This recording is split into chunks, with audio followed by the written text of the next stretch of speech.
Why would you join the military at this point? What the fuck is the point? There is no, oh, I'm doing it to keep America safe. It has nothing to do about that. Why would you want to go volunteer right now, sacrifice your life so some politician can get some oil and get rich? Knowing what I know now, I would have never fucking done what I did. I'd have been a fucking astronaut or some shit. I'd have forced myself to be smart other than join the military. The truth has been coming out, and I think the truth's always been there. A lot of us were just too blind to see. We're not doing this to save America and for freedom. It has nothing to do about that. It has to do about oil. And that's why I do feel a certain way when people say, oh, thank you for your service. I get it, but looking at it, I don't think I should be thanked for anything. Went over on a lie, we killed innocent people for no reason, and we're about to go do it again. No, veterans aren't terrorists, they're retired terrorists, but there isn't like a magical year at which your war crimes disappear, especially if you were spending years celebrating and being proud of those war crimes, which many veterans, not all, but many veterans are. And before we get on our hero horse, seriously think about it. You don't think the American Department of Defense has committed many, many war crimes? You don't think they're a terrorist army?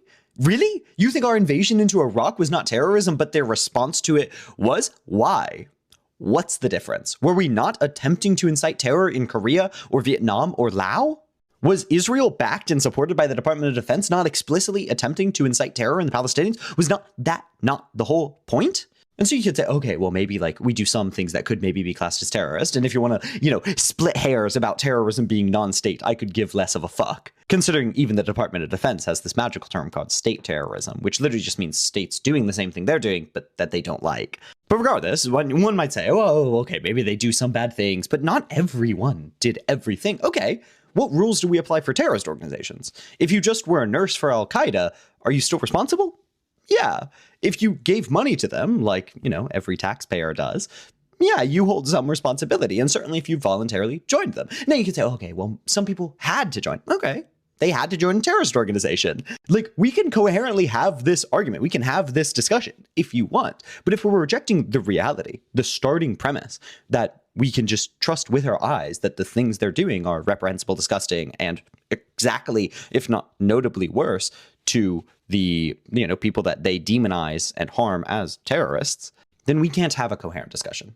So you can say you have amnesty for some of them, or you understand how some of them join it, or you can think they can be politically mobilized, which maybe they can. But if we can't recognize and they can't deal with being called what they are, they certainly can't be politically mobilized in any significant sense, certainly not against the very terrorist organization that they were once a part of. Quick poll, is it acceptable to join the IDF? No, right? Okay, is it acceptable to join the US military? Why'd you hesitate there? Wait, the IDF is killing Palestinians in Palestine, but the US military is helping them. They're killing Iranians in Iraq, they killed Iraqis, they killed Pakistanis. Why, every time that I say that people joining a war criminal terrorist organization in the Department of Defense makes them a war criminal, do people suddenly make up all these excuses that they don't seem to have for IDF members? But they do trainings together, right? If this was in a court and we were looking at complicity, this is aiding, abetting, and encouraging.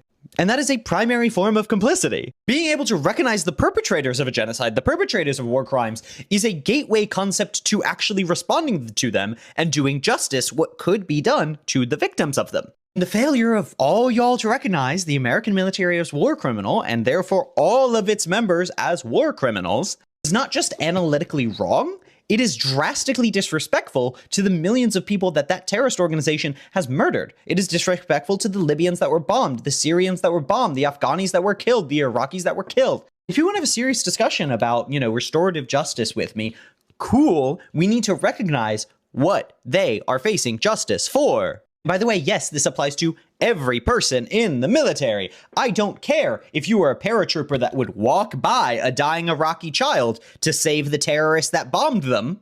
You are complicit. I do not care if you were just making the bombs a few hundred miles away from where they were be dropped. You are complicit. And I know a lot of people that are rightfully leftist will say, Will, you don't have a systemic analysis on this. My friend, do you beg Palestinians to have a systemic analysis about how the IDF soldier that killed their parents went about doing that?